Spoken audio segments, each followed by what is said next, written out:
ಎಲ್ಲ ಆತ್ಮ ಬಂಧುಗಳಿಗೂ ಶರಣಾರ್ಥಿಗಳು. ಬ್ರಹ್ಮಶ್ರೀ ಪಿತಾಮಹ ಸುಭಾಷ್ ಪತ್ರಿಜಿ ಅವರಿಗೂ ಹಾಗೂ ಸ್ವರ್ಣಮಾಲಾ ಅಮ್ಮನವರಿಗೂ ಹಾಗೂ ಈ ವೇದಿಕೆ ನಿರ್ಮಾಣ ಮಾಡಿಕೊಟ್ಟಿರತಕ್ಕಂತ ನಮ್ಮ ಮಹಾತಾರ್ ಫೌಂಡೇಶನ್ ರೂವಾರಿಗಳಾದ ಲಕ್ಷ್ಮೀ ರಂಗನಾಥ್ ಗುರೂಜಿಗಳಿಗೂ ಹಾಗೂ ಎಲ್ಲಾ ಗುರುವೃಂದಕ್ಕೂ ವಂದಿಸುತ್ತಾ, ನಾನು ಇಂದು ತಗೊಳ್ತಿರತಕ್ಕಂತ ವಿಷಯ ಮುದ್ರಾ ಥೆರಪಿ ಅಂತ. ಮುದ್ರಾ ಥೆರಪಿ ಅಂದ್ರೆ ನಾವು ಆರೋಗ್ಯವಾಗಿರ್ಬೇಕು ಅಂತಂದ್ರೆ ಹಾಸ್ಪಿಟ್ಲಿಗೆ ಹೋಗ್ದಂಗೆ ಯಾವ ರೀತಿ ಚಿಕಿತ್ಸಾ ರಹಿತ ನಾವು ಈ ಮುದ್ರೆಗಳು ಉಪಯೋಗಿಸಿ ಯಾವ ರೀತಿ ನಮ್ಮ ಆರೋಗ್ಯ ಇಂಪ್ರೂವ್ ಮಾಡ್ಬೋದು ಅಂತ ಹೇಳಕ್ಕೆ ಹೊರಟಿದ್ದೀನಿ.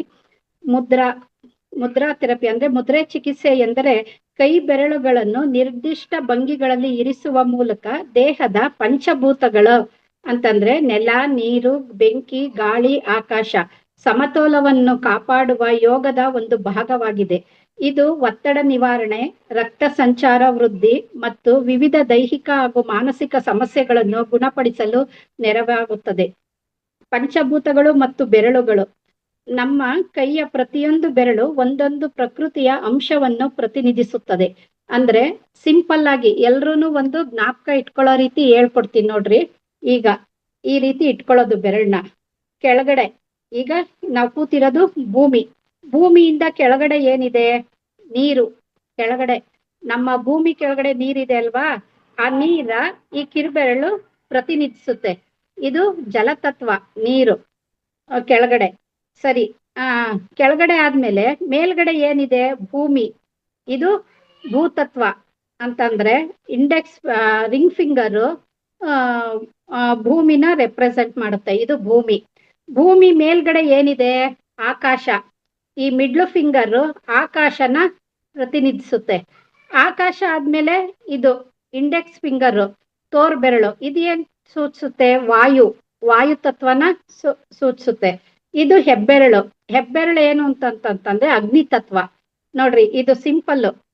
ನಾವಿರ್ತಕ್ಕಂಥ ಭೂಮಿ ಕೆಳಗಡೆ ಏನಿದೆ? ನೀರು. ಇದು ನೀರು. ನೀರಿನ ಮೇಲ್ಗಡೆ ಏನಿದೆ? ಭೂಮಿ ಆದ್ಮೇಲೆ ಭೂಮಿ ಮೇಲ್ಗಡೆ ಏನಿದೆ? ಆಕಾಶ ಆದ್ಮೇಲೆ ಇದು ವಾಯು ತತ್ವ. ಇದು ಅಗ್ನಿ. ಈ ತರ ಸಿಂಪಲ್ ಆಗಿ ಇದನ್ನ ನಾವು ಈ ರೀತಿ ಪಂಚತತ್ವನ ನಾವು ಈ ರೀತಿ ನಾವು ಈಸಿಯಾಗಿ ಕನ್ಫ್ಯೂಸ್ ಇಲ್ದಂಗೆ ನಾವು ಈ ರೀತಿ ನಾವು ಜ್ಞಾಪಕ ಇಟ್ಕೊಳ್ಳೋದಿಕ್ಕೆ ಇದೊಂದು ಅವಕಾಶ ಆಗಿದೆ. ಈ ಮುದ್ರೆಗಳನ್ನು ಸಾಮಾನ್ಯವಾಗಿ ಪದ್ಮಾಸನ ಅಥವಾ ವಜ್ರಾಸನ ಅಥವಾ ಸುಖಾಸನದಲ್ಲಿ ಕುಳಿತು ಮಾಡಬೇಕು. ಬೆಳಗ್ಗೆ ಅಥವಾ ಸಂಜೆ ಖಾಲಿ ಹೊಟ್ಟೆಯಲ್ಲಿ ಮಾಡುವುದು ಉತ್ತಮ. ಪ್ರತಿಯೊಂದು ಮುದ್ರೆಯನ್ನು 15 ರಿಂದ 30 ನಿಮಿಷಗಳ ಕಾಲ ಮಾಡಬಹುದು. ಈಗ ಯಾವ್ಯಾವ ಮುದ್ರೆ ಅನ್ನೋದನ್ನ ತಿಳ್ಕೊಳ್ಳೋಣ. ಫಸ್ಟ್ ಬೇಸಿಕ್ ಆಗಿ ಏನ್ ಬೇಕು ಅಂದ್ರೆ 2 ಮುದ್ರೆ ನಾವು ಕಲಿಲೇಬೇಕು. ಬೇಸಿಕ್ ಏನದು ಅಂದ್ರೆ ಜ್ಞಾನ ಮುದ್ರೆ. ಸಿಂಪಲ್. ಇದನ್ನ ನಾವು ಚಿನ್ಮುದ್ರೆ ಅಂತ ಕರಿತೀವಿ. ಅಂದ್ರೆ ಹೆಬ್ಬೆರಳಿನ ತುದಿ ಹಾಗೂ ತೋರು ಬೆರಳಿನ ತುದಿಗೆ ಸ್ಪರ್ಶಿಸುವುದು, ಅಂದ್ರೆ ಸುಮ್ನೆ ಟಚ್ ಮಾಡೋದು. ಇದು ಜ್ಞಾನ ಮುದ್ರೆ ಅಂತ.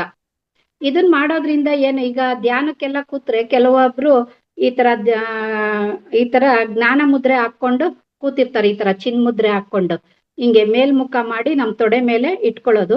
ಇದ್ ಮಾಡೋದ್ರಿಂದ ಏನ್ ಉಪಯೋಗ ಅಂತಂತಂದ್ರೆ ಏಕಾಗ್ರತೆ ಹೆಚ್ಚುತ್ತದೆ ಹಾಗೂ ಮಾನಸಿಕ ಒತ್ತಡ ಕಡಿಮೆಯಾಗುತ್ತದೆ. ಅಂದ್ರೆ ಟೆನ್ಷನ್ ಫ್ರೀ ಆಗುತ್ತೆ ಹಾಗೂ ಕಾನ್ಸಂಟ್ರೇಷನ್ ಹೆಚ್ಚಾಗುತ್ತೆ. ಇದು ಜ್ಞಾನ ಮುದ್ರೆ ಮೊದಲನೇದು. ಇದು ಒಂದು ಬೇಸಿಕ್. ಆಮೇಲೆ ಪ್ರಾಣ ಮುದ್ರೆ ಮಾಡೋದ್ರಿಂದ ಏನಾಗುತ್ತೆ ಅಂತಂತಂದ್ರೆ ಪ್ರಾಣ ಮುದ್ರೆ ಮಾಡೋದ್ರಿಂದ ದೇಹದ ಶಕ್ತಿಯನ್ನು ಹೆಚ್ಚಿಸಿ ರೋಗ ನಿರೋಧಕ ಶಕ್ತಿಯನ್ನು ವೃದ್ಧಿಸುತ್ತದೆ. ಅಂದ್ರೆ ಪ್ರಾಣ ಮುದ್ರೆ ಹೆಂಗ್ ಮಾಡೋದು ನೋಡೋಣ. ಈ ಹೆಬ್ಬೆರಳಿನ ತುದಿಯನ್ನು ಕಿರುಬೆರಳು ಮತ್ತು ಉಂಗುರ, ಅಂದ್ರೆ ಕಿರುಬೆರಳು ಉಂಗುರ ನೋಡ್ರಿ. ಇದು ಹೆಬ್ಬೆರಳಿನ ತುದಿಗೆ ಕಿರುಬೆರಳಿನ ತುದಿ, ಉಂಗುರದ ತುದಿ. ನೋಟ್ಸ್ ಮಾಡ್ಕೊಳ್ಳೋದಾರೆ ಮಾಡ್ಕೊಳ್ರಿ ಮಾಸ್ಟರ್ಸ್. ಇದು ಪ್ರಾಣ ಮುದ್ರೆ ಅಂದ್ರೆ ಹೆಬ್ಬೆರಳಿನ ತುದಿ, ಕಿರುಬೆರಳು ಮತ್ತು ಉಂಗುರದ ಬೆರಳು, ಇವು 3 ಸೇರ್ಸೋದು. ಇದು ಇನ್ನ ಉಳಿದ 2 ಬೆರಳು ನೇರವಾಗಿ ಇಟ್ಕೊಳ್ಳೋದು. ಇದು ಪ್ರಾಣ ಮುದ್ರೆ. ಯಾವುದೇ ಮುದ್ರೆ ಮಾಡಿದ್ಮೇಲೆ ಈ ಪ್ರಾಣ ಮುದ್ರೆ ಮಾಡಿದ್ರೆ ಅದು ತುಂಬಾನೇ ನಿಮ್ಗೆ ಯೂಸ್ಫುಲ್ ಆಗುತ್ತೆ. ಇದು ಅದನ್ನ ಈಗ ಯಾವ್ದೋ ಮುದ್ರೆ ಒಂದ್ 15-20 ನಿಮಿಷ ಮಾಡಿದ್ರೆ ಇದನ್ನು ಒಂದ್ 10 ನಿಮಿಷ ಮಾಡಿದ್ರೆ ನಿಮ್ಗೆ ಚೆನ್ನಾಗಿ ರಿಸಲ್ಟ್ ಬರುತ್ತೆ. ಈ ಆಮೇಲೆ ಕೆಲವೊಂದ್ ಕೆಲವೊಂದು ಬಾರಿ ನಾವು ಧ್ಯಾನ ಮಾಡಕ್ ಆಗ್ಲಿಲ್ಲ ಅಂತಂದಾಗ ಏನಾದ್ರು ಟ್ರಾವೆಲಿಂಗ್ ಅಲ್ಲಿ ಇದ್ರೆ ಅವಾಗ ಇದನ್ನೇ ಈ ಪ್ರಾಣ ಮುದ್ರೆ ಹಾಕೊಂಡು ಕೂತ್ಕೊಂಡ್ರು ನಮಗ್ ಧ್ಯಾನದಿಂದ ಏನ್ ಸಿಗುತ್ತೋ ಅದೆಲ್ಲ ಅಂದ್ರೆ ನಮ್ ದೇಹಕ್ಕೆ ಬೇಕಾದ ಶಕ್ತಿನೂ ಈ ಪ್ರಾಣ ಮುದ್ರೆಲಿ ಸಿಗುತ್ತೆ. ಇದರಿಂದ ಉಪಯೋಗ ಏನಪ್ಪಾ ಈ ಪ್ರಾಣ ಮುದ್ರೆ ಅಂದ್ರೆ ದೇಹದ ಶಕ್ತಿಯನ್ನು ಹೆಚ್ಚಿಸಿ ರೋಗ ನಿರೋಧಕ ಶಕ್ತಿಯನ್ನು ವೃದ್ಧಿಸುತ್ತದೆ. ಇದು ಪ್ರಾಣ ಮುದ್ರೆ. ಇದು ಒಂದು ಬೇಸಿಕ್. ಯಾವುದೇ ಮುದ್ರೆ ಮಾಡಿದ್ಮೇಲೆ ಇದನ್ನು ಒಂದ್ 10 ನಿಮಿಷ ಮಾಡಿದ್ರೆ ನಿಮ್ಗೆ ಹೆಚ್ಚಿನ ರಿಸಲ್ಟ್ ಬರುತ್ತೆ. ಆಮೇಲೆ ಈಗ ವಾಯು ಮುದ್ರೆ. ವಾಯು ಮುದ್ರೆ ಮಾಡೋದ್ರಿಂದ ಏನ್ ಉಪಯೋಗ ಅಂತಂದ್ರೆ ವಾಯು ಮುದ್ರೆ ಮಾಡೋದ್ರಿಂದ ಇದು ಮಂಡಿ ನೋವು. ಈಗ ಸುಮಾರು ಜನ ಒಂದು 40 ಕ್ರಾಸ್ ಆಯ್ತು ಅಂದ್ರೆ ಈಗ ಎಲ್ಲರೂ ಮಂಡಿ ನೋವು ಅಂತ ಅಂತಿರ್ತಾರೆ. ಹಾಗಾಗಿ ಮಂಡಿ ನೋವು, ಆಮೇಲೆ ವಾಯು ಪ್ರಕೋಪ ಮತ್ತು ಕೀಲು ನೋವನ್ನು ನಿವಾರಿಸುತ್ತದೆ ವಾಯು ಮುದ್ರೆ. ವಾಯು ಮುದ್ರೆ ಮಾಡೋದ್ರಿಂದ ಇದು ಮಂಡಿ ನೋವು, ವಾಯು ಪ್ರಕೋಪ ಮತ್ತು ಕೀಲು ನೋವನ್ನು ಅಂದ್ರೆ ಜಾಯಿಂಟ್ ಪೇನ್ ನ ನಿವಾರಿಸುತ್ತದೆ. ಹಾಗಾದ್ರೆ ಹೇಗ್ ಮಾಡೋದು ವಾಯು ಮುದ್ರೆ ನೋಡೋಣ. ತೋರು ಬೆರಳನ್ನು ಅಂತಂದ್ರೆ ಇದು ವಾಯು ತತ್ವ ಅಲ್ವಾ, ಇದನ್ನ ಹೆಬ್ಬೆಟ್ಟಿನ ಬುಡಕ್ಕೆ ಒತ್ತಿ, ಈಗ ಇದು ಹೆಬ್ಬೆಟ್ಟಿನ ಬುಡಕ್ಕೆ ಒತ್ತಿ ಹೆಬ್ಬೆಟ್ಟಿನಿಂದ ಅದನ್ನು ಲಘುವಾಗಿ ಒತ್ತುವುದು. ಅಂದ್ರೆ 2ನೇ ಗೆರೆಗೆ ನೋಡ್ರಿ, ಈಗ ಇದು ತೋರು ಬೆರಳು ಇಂಡೆಕ್ಸ್ ಫಿಂಗರ್ನ ಹಿಂಗೆ ಹೆಬ್ಬೆಟ್ಟಿನ ಬುಡಕ್ಕೆ ಇಟ್ಟು ಅದ್ರ ಮೇಲ್ಗಡೆ ಇದು 2ನೇ ಗೆರೆಗೆ ಹೆಬ್ಬೆಟ್ನ ಇಡೋದು. ಇನ್ನ ಉಳಿದ 3 ಬೆರಳು ನೇರ. ಇದು ಮಾಡೋದ್ರಿಂದ ನಮ್ಗೆ ಲಘುವಾಗಿ ಒತ್ತುವುದು. ಇದು ವಾಯು ಮುದ್ರೆ ನೋಡ್ರಿ. ಈಗ ಹಿಂಗ್ ಮಾಡ್ಕೊಂಡು ತೊಡೆ ಮೇಲೆ ಇಟ್ಕೊಳ್ಳೋದ್ರಿಂದ ನಮ್ಗೆ ಮಂಡಿ ನೋವು ವಾಸಿ ಆಗುತ್ತೆ.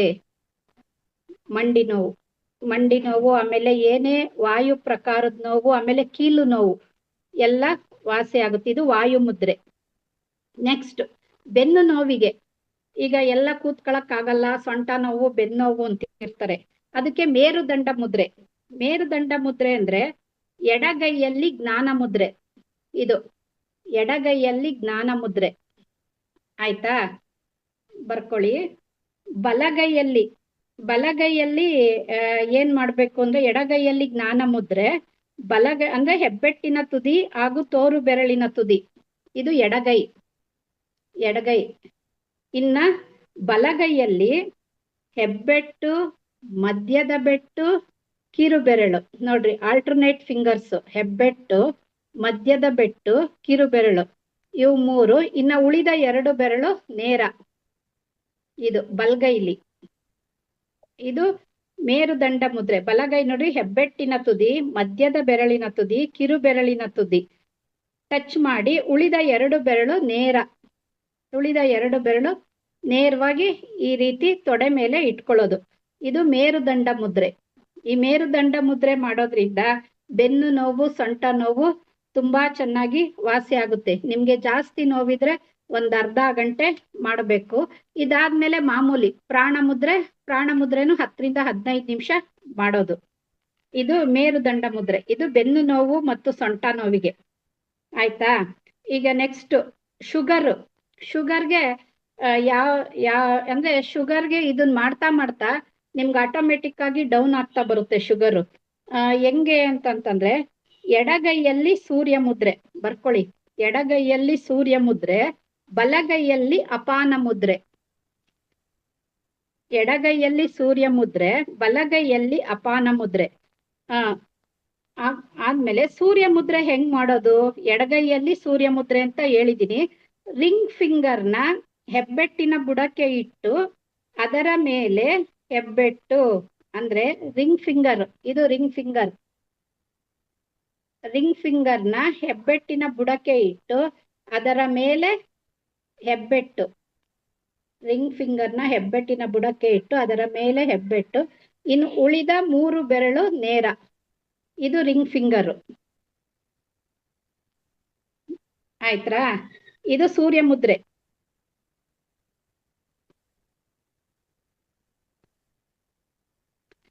ಇದು ಸೂರ್ಯ ಮುದ್ರೆ. ರಿಂಗ್ ಫಿಂಗರ್ನ ಹೆಬ್ಬೆಟ್ಟಿನ ಬುಡಕ್ಕೆ ಇಟ್ಟು ಅದರ ಮೇಲೆ ಹೆಬ್ಬೆಟ್ಟು 2ನೇ ಗೆರೆಗೆ. ಇದು ಈ ರೀತಿ ಎಡಗೈಲಿ ಮಾಡ್ಬೇಕಿದ್ನ ಸೂರ್ಯ ಮುದ್ರೆ.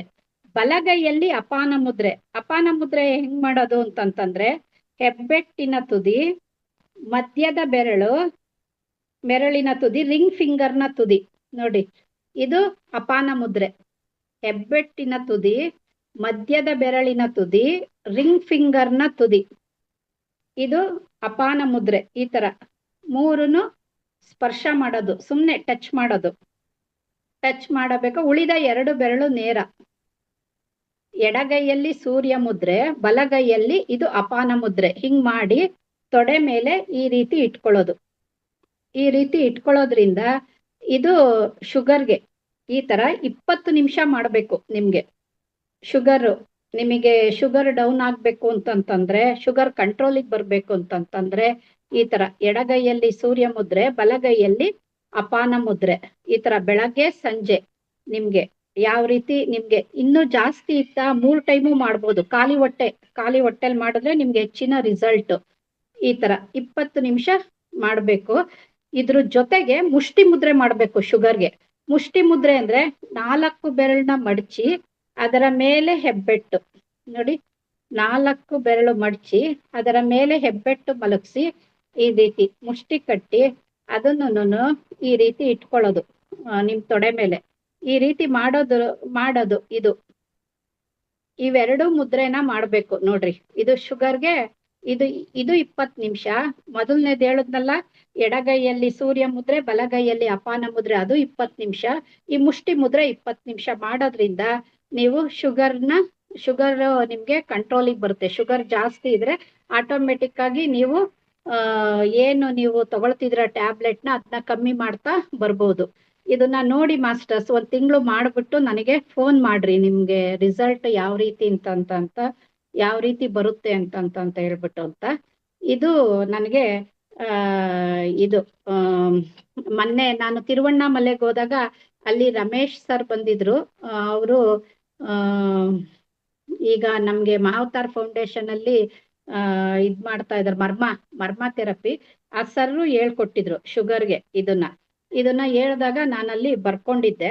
ಹಾಗಾಗಿ ಆಮೇಲೆ ಏನಾರು ನೀವು ತೂಕ ಜಾಸ್ತಿ ಆಗ್ಬೇಕು, ತುಂಬಾ ಸಣ್ಣಗಿದ್ದೀರಾ, ನೀವು ತೂಕ ಜಾಸ್ತಿ ಆಗ್ಬೇಕು ಅಂದ್ರೆ ಬರ್ಕೊಳ್ಳಿ Prithvi mudra for getting weight. Sir ಹೇಳ್ದಾಗ ನಾನು ಬರ್ಕೊಂಡಿರೋದು. ಅದೇ ಹೆಂಗೆ ಪೃಥ್ವಿ ಮುದ್ರಾ ಮಾಡೋದು ಅಂದ್ರೆ, ಉಂಗುರದ ಬೆರಳಿನ ತುದಿ ಮತ್ತು ಹೆಬ್ಬೆಟ್ಟಿನ ತುದಿ, ಇದು ಪೃಥ್ವಿ ಮುದ್ರಾ. ಈ ಪೃಥ್ವಿ ಮುದ್ರಾ ಮಾಡೋದ್ರಿಂದ ತೂಕ ಜಾಸ್ತಿ ಆಗ್ತೀವಿ. ತುಂಬಾ ಸಣ್ಣಗಿದ್ದು ಅವ್ರ ತೂಕ ಜಾಸ್ತಿ ಆಗ್ಬೇಕು ಅಂದ್ರೆ ಇದನ್ನ ಬೆಳಗ್ಗೆ, ಮಧ್ಯಾಹ್ನ, ರಾತ್ರಿ ಮಾಡೋದು, ಸಾಯಂಕಾಲ ಮಾಡೋದ್ರಿಂದ ನೀವು ತೂಕ ಜಾಸ್ತಿ ಆಗ್ತಾ ಹೋಗ್ತೀರಾ. ಆಮೇಲೆ Surya mudra for loss of weight. Surya mudra ಮಾಡೋದ್ರಿಂದ ನೀವು ತೂಕನ ಕಮ್ಮಿ ಮಾಡ್ಕೊಬಹುದು. ಸೂರ್ಯ ಮುದ್ರೆ ಮಾಡೋದ್ರಿಂದ ನೀವು ತೂಕನ ಇಳಿಸ್ಕೊಬಹುದು. ಸೂರ್ಯ ಮುದ್ರೆ ಈಗಾಗಲೇ ಹೇಳ್ಕೊಟ್ಟಿದ್ದೀನಿ, ಈಗ ಶುಗರ್ಗೆ ಮಾಡೋದೇನೇನೆ. ಹಾಗಾಗಿ ಆ ಸೂರ್ಯ ಮುದ್ರಾ ಅಂತಂದ್ರೆ ನೋಡ್ರಿ, ಇನ್ನೊಂದ್ಸರ್ತಿ ಹೇಳ್ತೀನಿ. ರಿಂಗ್ ಫಿಂಗರ್ನ ಹೆಬ್ಬೆಟ್ಟಿನ ಬುಡಕ್ಕೆ ಇಟ್ಟು ಅದರ ಮೇಲೆ ಹೆಬ್ಬೆಟ್ಟು, ಇದು ಸೂರ್ಯ ಮುದ್ರೆ. ಇದ್ ಮಾಡೋದ್ರಿಂದ ನಿಮ್ಗೆ ಡೈಜೆಷನ್ ಚೆನ್ನಾಗಾಗುತ್ತೆ. ಆಮೇಲೆ ವೆಯ್ಟ್, ತೂಕನೂ ನೀವು ಕಮ್ಮಿ ಆಗ್ತೀರಾ. ಇದು ಸರ್ ಹೇಳಿದ್ರು. ಪೃಥ್ವಿ ಮುದ್ರಾ, ಸೂರ್ಯ ಮುದ್ರಾ, ಆಮೇಲೆ ಶುಗರ್ಗೆ ಸರ್ ಹೇಳ್ಬೇಕಾದ್ರೆ ನಾನು ಇದನ್ನ ಬರ್ಕೊಂಡಿರೋದು. ಹಾಗಾಗಿ ಮುಷ್ಟಿ ಮುದ್ರಾನು ಅಷ್ಟೇ. ಮುಷ್ಟಿ ಮುದ್ರಾ ಬರ್ಕೊಳ್ಳಿ. 4 ಬೆರಳು ಮಡಚಿ ಅದರ ಮೇಲೆ ಹೆಬ್ಬೆಟ್ಟು ಇಡಬೇಕು, ಇದು ಮುಷ್ಟಿ ಮುದ್ರಾ. 4 ಬೆರಳನ್ನ ಮಡಚಿ ಅದರ ಮೇಲೆ ಹೆಬ್ಬೆಟ್ಟು ಇಡಬೇಕು, ಇದು ಮುಷ್ಟಿ ಮುದ್ರಾ. ಅದು 20 ನಿಮಿಷ. ಇದು ಮುಷ್ಟಿ ಮುದ್ರಾ 20 ನಿಮಿಷ ಮಾಡ್ಬೇಕು ಶುಗರ್ಗೆ. ಈ ರೀತಿ ಮಾಡೋದ್ರಿಂದ ನಿಮ್ಗೆ ಶುಗರ್ ಕಂಟ್ರೋಲ್ ಬರುತ್ತೆ. ಸರ್ ಹೇಳ್ತಾ ಇದ್ರು ಡೇ ಬೈ ಡೇ ಡೌನ್ ಆಗ್ತಾ ಬರುತ್ತೆ ಶುಗರ್ ಅಂತ. ಹಾಗಾಗಿ ಇನ್ನ ಅಪಾನ ಮುದ್ರಾ ಆಯ್ತು. ಈಗ ಅಪಾನ ವಾಯು ಮುದ್ರಾ. ಅಪಾನ ವಾಯು ಮುದ್ರಾ ಏನಕ್ಕೆ ಅಂತಂದ್ರೆ, ಹಾರ್ಟ್ ಡಿಸೀಸ್ ಅಥವಾ ಹಾರ್ಟ್ ಬ್ಲಾಕೇಜಸ್ ಏನಾರು ಆಗ್ಲಿ ಅದಕ್ಕೆ ಅಪಾನ ವಾಯು ಮುದ್ರಾ. ಅಪಾನ ವಾಯು ಮುದ್ರಾ ಹೆಂಗೆ ಅಂತಂದ್ರೆ, ಹೆಬ್ಬೆಟ್ಟಿನ ಬುಡಕ್ಕೆ ತೋರು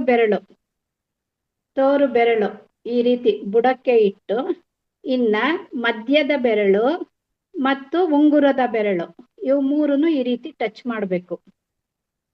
ಇನ್ನೊಮ್ಮೆ ಹೇಳ್ತೀನಿ, ಇದು ತೋರು ಬೆರಳನ್ನು ಹೆಬ್ಬೆಟ್ಟಿನ ಬುಡಕ್ಕೆ ಮಲಗಿಸಿ, ನೋಡ್ರಿ, ಮಧ್ಯದ ಬೆರಳು ಹಾಗೂ ಉಂಗುರದ ಬೆರಳು ಇವು ಮೂರನ್ನು ಟಚ್ ಮಾಡ್ಬೇಕು. ಕಿರು ಬೆರಳು ನೇರ. ಈ ರೀತಿ ಮಾಡೋದ್ರಿಂದ ನಮ್ಗೆ ಹಾರ್ಟ್ ಅಲ್ಲಿ ಏನೇ ಬ್ಲಾಕೇಜಸ್ ಇರ್ಲಿ, ಹಾರ್ಟ್ ಡಿಸೀಸ್ ಏನಾರು ಇರ್ಲಿ, ಇದೆಲ್ಲ ನಮ್ಗೆ ತುಂಬಾ ಚೆನ್ನಾಗಿ ನಿವಾರಣೆ ಆಗುತ್ತೆ. ಇದನ್ನ ಹೃದಯ ಮುದ್ರೆ ಅಂತಲೂ ಕರೀತಾರೆ, ಅಪಾನ ವಾಯು ಮುದ್ರೆ.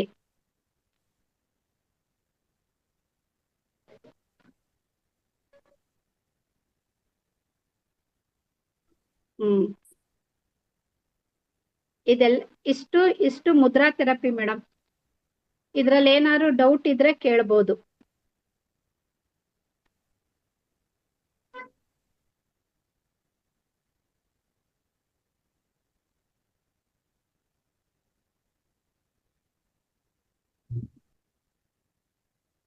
ಎಲ್ಲಾ ಹೇಳಿದ್ರೆ ಕನ್ಫ್ಯೂಸ್ ಆಗುತ್ತೆ ಅಂತ ಮಂಡಿ ನೋವು, ಬೆನ್ನು ನೋವು, ಇನ್ನ ಹೃದಯಕ್ಕೆ, ಶುಗರ್ಗೆ ಇಷ್ಟ ಹೇಳಿದೀನಿ. ಹಾಗಾಗಿ